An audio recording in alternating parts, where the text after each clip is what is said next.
Naaway nyo na naman, naaway nyo na naman yung Disney princess namin. Opo. Meron na naman akong bagong suliranin sa aking buhay-buhay. Kasi we cannot control every situation and turn it to be favorable. Let's always choose kindness than to be right. Sometimes, Gigilo ka. Tapos, mayroon pang isang tao na pipilitin pumirma o pakita doon. Guys, maging tao muna tayo. kaya sabi ni King, sana maging makatao muna kayo bago kayo maging maka-rules.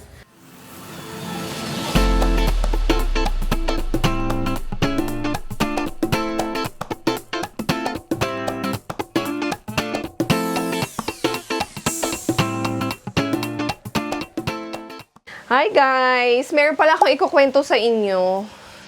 Okay. Update to guys. Ano to? Update to doon sa mga nakakaraang videos natin. So kung natatandaan nyo, nag-video ako I think around April or May. Nung nag-vent out ako na sobrang nahihirapan kami ni Mama Toyang na magbangko.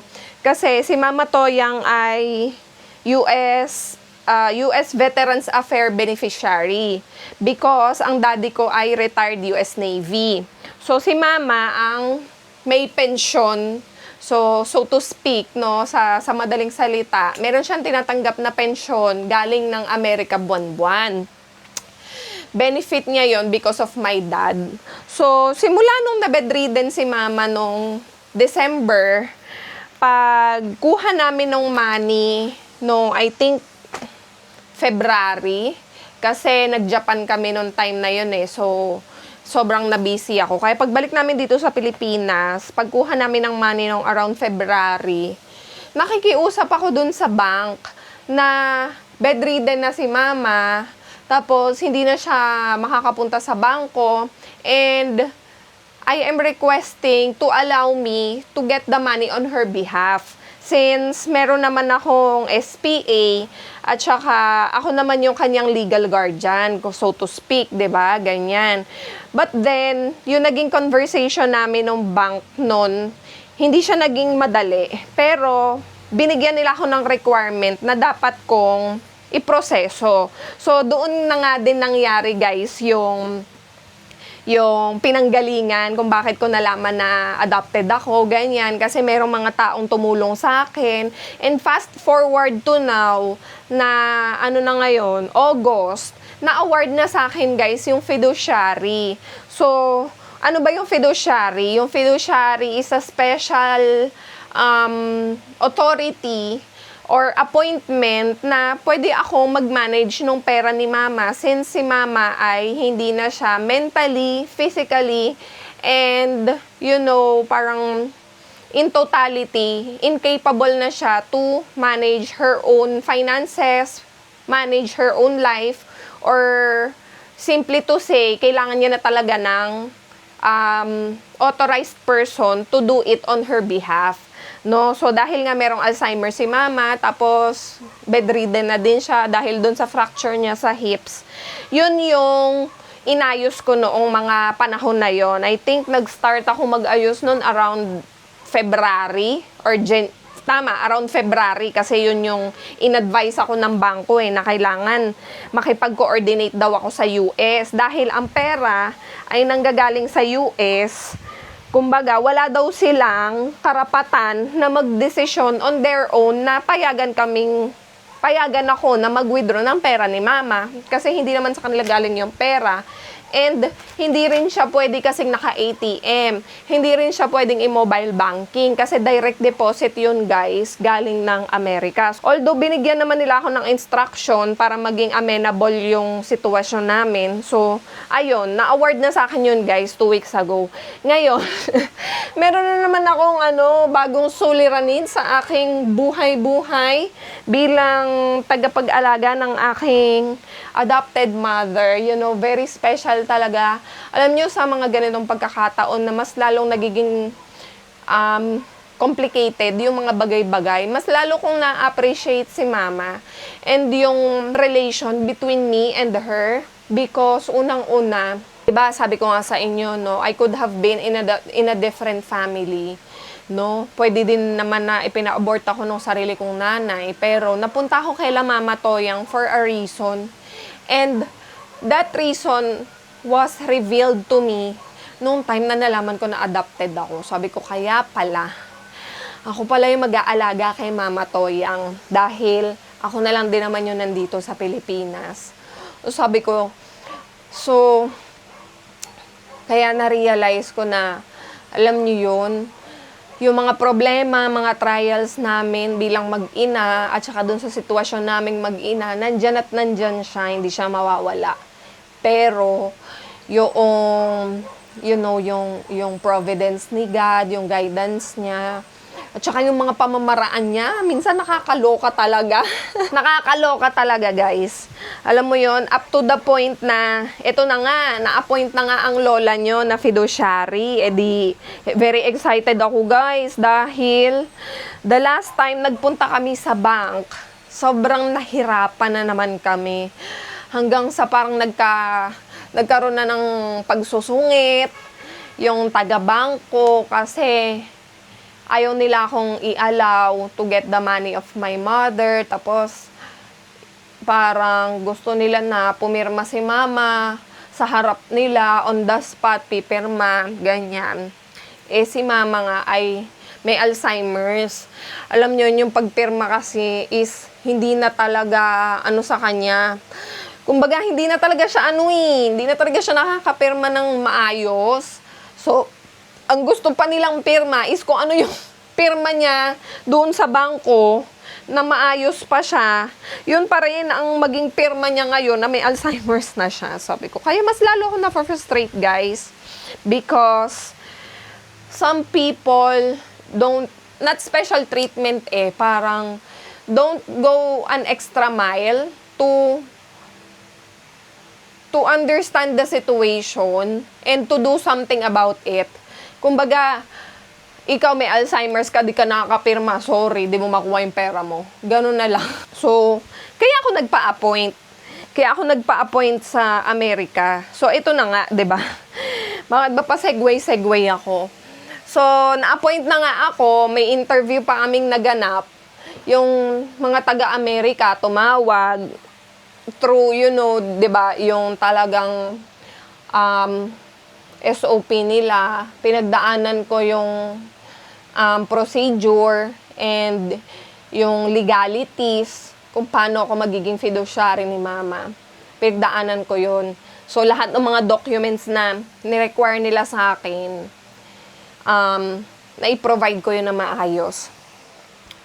So, nang nandito na sa akin yung documents na yun, nakikipag-coordinate na ako sa bank.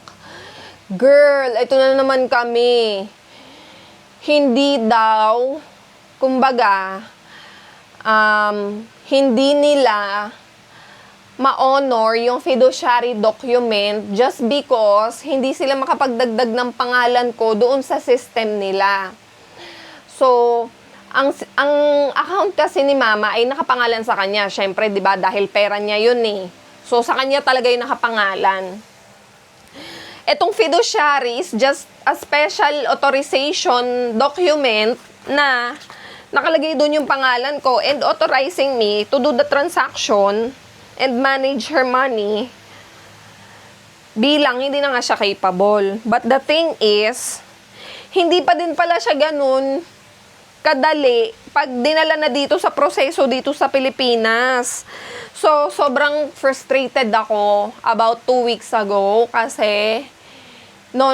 Last week lang yun, guys. I was so frustrated last week because dead end yung sitwasyon namin ni mama dahil kailangan naming magbukas ng another account para lang magkaroon ako ng access dun sa money niya. Na which in fact, nagbigay na nga ng document yung Amerika authorizing me to process the money on her behalf. I don't understand why they will also require me to open another account para makuha ko yung money. Kasi nakikinita ko na yan eh. Pag inilapit ko ulit yan sa Amerika, ang sasabihin, technically speaking, hindi sa'yo mapupunta yung pera. So, hindi namin sa'yo pwedeng ipangalan yung pera dahil hindi naman ako yung beneficiary. 'Di ba? So, pero, ang isasagot naman sa'yo ng bangko dito, kailangan sa'yo nakapangalan yung pera. Parang, ha? Litong-lito na talaga ako, guys. Sobrang frustrated na ako. I tried forcing it to the personnel doon sa bank namin, pero to no avail. Hindi kasi doable. Hindi kasi doable sa akin yung yung sinasuggest nila na remedy. Kasi meron kaming special situation ni Mama Toyang na hindi siya amenable sa alam mo yun, sa the usual process nila. So, that's why I am seeking, nakita nyo, nag-post ako nung nakaraan sa Facebook ko, nang baka may nakakakilala or somewhat connected sa mga high-ranking officers. Kasi, hindi na siya matroubleshoot doon sa, kumbaga, hindi na siya matroubleshoot sa mababang, sa mababa at maliit na ang tawag dito, community ng bangko na yon. Kumbaga, I think we need to escalate it to a higher level. Alam mo yon, yung talagang may mga power na kumbaga, and yung mas nakakaalam or mas makakapagbigay ng konsiderasyon or ng treatment. Not because ayokong magpa-VIP, of course guys, hindi naman tayo ganun. Simpleng tao lang din naman tayo, di ba? Also, nakita nyo naman sitwasyon ni Mama Toyang, sitwasyon namin, di ba? Simpleng tao lang din naman kami, hindi naman kami kumukuha ng milyon-milyon na pera sa bangko. Diyos ko, wala pang ang 100,000 yung kinukuha namin, pero yung pinagdadaanan namin na proseso, it seems like we are asking for millions. Kaya it's so frustrating talaga. So what I am asking for was, to at least be directed or be accommodated to have a special process, dahil yung case namin, yung sitwasyon namin ni Mama is extraordinary kasi hindi siya yung alam mo yon, hindi siya yung simple lang na the usual nangyayari, madaling solusyonan. Yung sa amin kasi it's an extraordinary case, pero I think hindi siya isolated case kasi marami din namang nagpe-pension galing sa ibang bansa, tapos kaya sila naka-pension is because, 'di ba, matanda na sila. And pag matanda na, dumadating sila doon sa point na nagkakaroon sila ng medical conditions like kay Mama Alzheimer's, yung iba maybe paralyzed or na-stroke or hindi na nakakapirma, or yung kumbaga tawagin nila is lantang gulay na. Hindi naman pwede na porke gano'n na yung kondisyon nila is hindi na nila makukuha yung pera nila just because hindi lang sila makapirma, di ba? All the more nga na mas kailangan nila yung pera na yun to sustain yung pangangailangan nila sa pang-araw-araw habang nabubuhay sila, because they deserve it. That's why nagkaroon sila ng benefit, because they deserve it. For some point na pinaghirapan din nila yan or pinaghirapan ng mga asawa nila, 'di ba? Nung mga naging veteran, kaya sila nagkaroon ng benefits. Kaya sabi ko, kailangan ko talaga makakita ng mga tamang tao na makakaintindi at least give us a chance to hear our situation, kasi hindi pwedeng hanggang dun lang. Ayun nga guys, because yung mga problem na yan, yung mga palaisipan na yan, yung pag-e-effort na yan, yung mga suliranin na yan, nandyan at nandyan yan kailangan mo talaga siyang daanan. So, hindi mo siya pwedeng takasan, hindi mo siya pwedeng takbuhan, hindi mo rin siya pwedeng laktawan, and hindi mo din siya pwedeng iisang tabi or dedmahin. So, para magawa mo siya ng maayos at hindi ka mababaliw, yung alam mo yung di ka mapaparaning, di ka mababaliw at hindi ka sobrang mabibigatan, is to ask for those, for those graces from God. Kasi na-realize ko na si Lord din naman ang nagbigay sa akin nito, 'di ba? Yung gift niya na magkaroon ng nanay like Mama Toyang. Tapos yung pagkakaroon ng sakit ni Mama na Alzheimer's, nobody wanted that. And I'm sure hindi rin siya self-inflicted. And hindi rin naman yan binigay sa kanya ng ibang tao. So, nagkaroon siya ng Alzheimer's. I don't know kung anong will ni Lord, bakit siya nagkaroon ng Alzheimer's para sa sarili niya. But, for me, the will of the Lord is for me to take care of her. So, sabi ko, kung ano man yung mga pagdaanan pa namin ni Mama Toyang bilang kaming magnanay, okay lang, dadaanan ko. Pero yung lakas ng loob, yung clarity, yung wisdom, yung mga tamang tao na tutulong sa amin, yun yung ipinagdadasal ko. Kasi we cannot control every situation and turn it to be favorable para sa convenience natin. Hindi natin magagawa yun. And yun din ang nagbibigay ng stress sa atin. Yung pilit nating kinokontrol yung mga bagay-bagay para umayon siya kung paano natin siya gustong mangyari. At magkaroon ng resulta kung ano yung gusto nating makuha. Mga ganun ba? Hindi ganun yung nagwo-work, guys. Kaya ako, hinayaan ko na si Lord ang gumalaw sa buhay namin. Most especially sa akin. Kaya pag ganyan na nagkakaroon ako ng mga palaisipan, sabi ko, Lord, sige, I will think and I will do my best. I will do what I can do, but my limit, my capabilities, and kung ano lang yung meron ako at hanggang saan ako. The rest, ikaw na. Ikaw nang bahala dun sa the rest, dahil ito lang ang alam ko at kaya ko. Pero ikaw, yours is infinite. So, ayun guys, 'di ba? Kaya wag natin i-exhaust yung sarili natin. Okay na yun pag lumapag ka dun sa sitwasyon na yun, ma-frustrate ka, ma-disappoint ka, but you cannot end up being in that situation for so long. Pag di mo na kaya, i-surrender mo na sa Kanya at sabi mo, marami pa akong iisipin, Lord. Ito, sa'yo na to, ikaw nang bahala dito.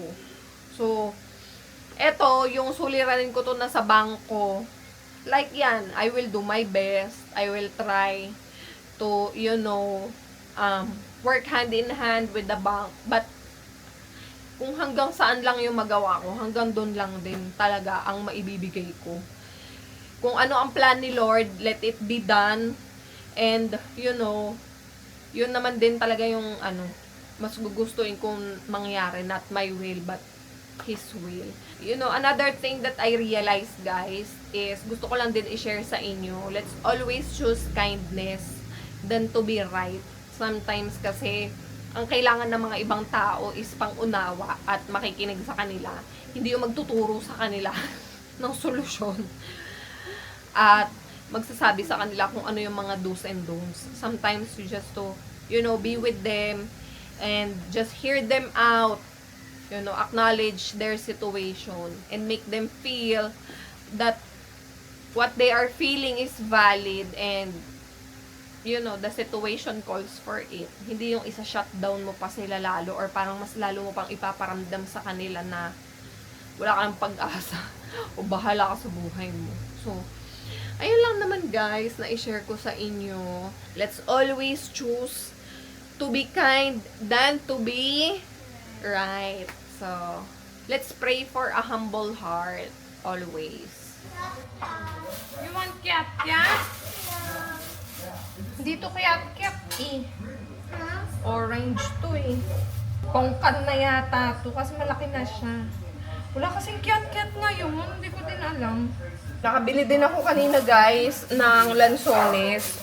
First time kong bumili ngayong season. Kaya sinubukan ko pa lang. Medyo may kamahalan pa siya. Almost 200 pa ang kilo. Mamaya guys, pupunta tayo doon sa kabila. Para makadalaw. And first time ko lang din sasabihin kay King yung sitwasyon. Tingnan natin anong magiging reaksyon niya. Kasi si King yung caregiver ko, siyang palagi kong kasama sa bangko. Alam niya kung anong dinadanas namin talaga sa bangko. Kaya titignan natin kung anong magiging reaksyon niya dun sa ibabalita ko sa kanya mamaya. Ay ko, matatapilok pa. Oo nga nga, hindi. Ay, Mama! Hindi kami nag-ano. Kamusta ka na? Hindi kami nagkakaano. Hindi nag-ano. Kaya lang ako nag-ano. Sinira mo na talaga ng tuluyan ko. Ay, sabi ko nga ano. Kamusta ka na? Sabi ko, uy, saan ba kayo? Dito lang kami. Sabi ko, nag-ano ka na ba? Kailan ka kayo nag-ano? Ay, Wow! Kami Wow! Ikaw tsaka ako tayo kamamang. Ang taray ng kuko mo, ha? Sige daw. O sige po. Bakit ganyan kuko mo? Ah, Bakit ganyan ang kuko mo? ano? Tingnan mo, oh. Ang ano? Yung kulay. Anong kulay ito? Alam mo na eh. Anong kulay ito? Alam mo na. Anong kulay to? Gagawin na natin. Gagawin na natin. Ang daldal? Good mood Wala siya na. tayo, no? Aalis na ako. Magliligo pa ako. Kakatapos na ang Magliligo pa merienda? ako ngayon eh. Naliligo? Oo, magliligo na. Maliligo na? Oo, sige. Mamaya-maya. Ito eh. Magpahinga muna tayo. Tignan mo yung kuko mo, oh. Ang taray, oh. May nag-ano sa akin na ito. May nag-manicure? Oo. Sino nag-manicure sa'yo? Wala. Meron. Sino? Dito na sa atin. Sino nga? Dito sa atin lang. Ang ganda, oh. Tignan mo, oh. Oo. Sino nag-manicure niyan? Oo. Kami. Oo. Oo. Aray ko. Oo. Ay, gigilo-gilo ka. Ikaw rin. Oo nga, ako din nga. Okay, ako rin. Ito, oh. Ipa-manicure mo din ako. Nasaan ka, King? Halika at pumarine. Meron akong ibabalita sa'yo. Dali, upo ka dito. Hindi pa rin ako makakuha ng money. Kasi kailangan, sa akin nakapangalan yung pera.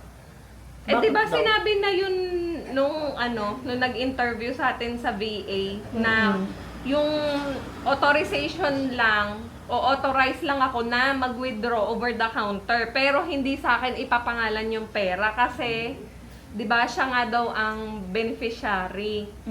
Sinabi din kasi yun guys na the bank will the bank will still stay, the account number will retain, so the regular transaction will just like be the same as before. It's just that pwede na akong kumuha over the counter. So ngayon, ayun, hindi pa rin. Diyos kong dami pa rin inaano. Kailangan i-close daw yung account ni Mama ngayon, tapos mag-o-open ng panibagong account na nakapangalan sa aming dalawa. Eh hindi ako pwede. Diba? Kukuha lang naman eh. Hindi naman sa'yo mapupunta. Kaya nga. Nakita. Tsaka, hello, di ba maintenance pa lang ni Mama, magkano naggastos natin buwan-buwan. Tsaka hindi naman sa'yo mapupunta. Mm. Mama naman. Kaya Siya pa nga- rin naman gagamit ng pera. Oo, kaya nga, Kumbaga sabi sa ko, hindi lang natin siya papahirapan pa. na hindi na siya mismo Oo, yung yung pipirma pupunta, at tapos saka yung- pupunta. Guys, bubuhat-buhatin namin siya. Nakakapasa siya dahil doon. O, di ba sabi ko sa inyo si King ang nakakaalam kung paano yung pinagdadaanan namin tuwing magbabangko kami. Hindi pa rin Pero pwede. kasi, ang unang sabi nila gawin yun. Oo. Ngayon, nung ginawa yun, hindi na naman. Ano ba talaga ang gusto niyo gawin? Kaya nga, exactly. Pinagawa niya yun, sabi, ay ma'am, ganito. Kailangan daw may fiduciary o meron akong Nung una, no? ano pa sila, di ba ma'am? Yung... Meron daw dapat ako authorization galing sa sa Amerika. Tapos ngayon na may authorization ako. Hindi na naman. Hindi na naman. Mm. Ang gulo-gulo niyo rin talaga minsan. Hindi niyo na lang direktahin na, bawal talaga kayo eh. Oo, Hindi pakalungkot. pinaasa-asa niyo ba? Pinamadali pa yun, di ba ma'am? Oo, di ba? Pinamadali pa yan Kasi eh. nga, sabi ko nahihirapan na pumunta-punta. Actually, hindi dapat binubuhat-buhat ang bedridden. Tsaka inuupo ng sa sasakyan. Saka pinapahinga kasi namin yung ano ni ma'am. Oo, kasi mamaya lalong lumala yung Ma-twist. niya, yung hip fracture niya, matwist o baka mas lalong tumagos, gumanon, di ba? Kaya yan, sabay pa tayo, te. Oo, guys, may... Kaya kami, yan ang kami kasi ano. lagi ni Ma'am magkasama dun sa may bangko. Kaya, Alam niya Alam ni King na, yan, alam yung mga na. ganapan namin sa bangko. from dito, papunta, From magsahagdan, this to this. sa bangko. Tapos, mayroon pang isang tao na pipilitin pumirma or pakita doon. Guys, maging tao muna tayo. Huwag naman ganyan. Alam mo, naintindihan ko na yung sinasabi mo. O yun, alam niyo, nung mas lalo nilang nakita na nahihirapan na si mama, mas lalo silang naging mas komplikado. Mas lalo silang naging mas, ano yun, Mapanganap. mapaghanap. Kaya sabi ni King, sana maging makatao muna kayo bago kayo maging maka-rules. Tapos may napakinggan ako. May pare pala nagsabi niyan. Ang sabi niya, let's always choose to be kind than to be right. O, di ba? Totoo nga naman, di ba? Hindi kasi all the time na tama ka ay i-assert mo yun. Depende kasi yan sa sitwasyon. Depende sa tao. O depende din sa tao at sa sitwasyon. Kaya, ay nako. So anyway, sabi ko, si Lord naman nagbigay sa atin dyan at naglagay dyan. Di siya din gumawa ng paraan. Baala siya. Mag-update na lang kami guys kung anong mga mangyayari. Pero for sure, may ano na naman kami. Lang, Bubuhatan portion na naman tayo sa September. glimpse lang ang nakikita nila. Konti lang yun, no? Konti lang ang nakikita nila. Di pa nga nila nakita Pero yung, kung makita nyo yung hanggang yung dito buhay sa nyo dito talaga eh. bed, papunta dun sa may kotse, tapos yung rides pa. Mm-mm. Kasi maalog yun. Lalo diba? na pag tinatransfer ni King from hospital bed to wheelchair. Ay, hindi nyo pa alam Ano yung si Ma'am pagganapan kasi, na yun. kasi- Naaway nyo Alam na niya naman, yan eh. naaway nyo na naman yung Disney princess namin. Opo. Mm. Naaway Ano yung yun? Disney princess namin. Aray, nakatapos niya yan. Prinsesa pa naman to. Lahat yan. Prinsesa Yan ng ang gusto talaga. Gusto banyera. ko talaga. Chares.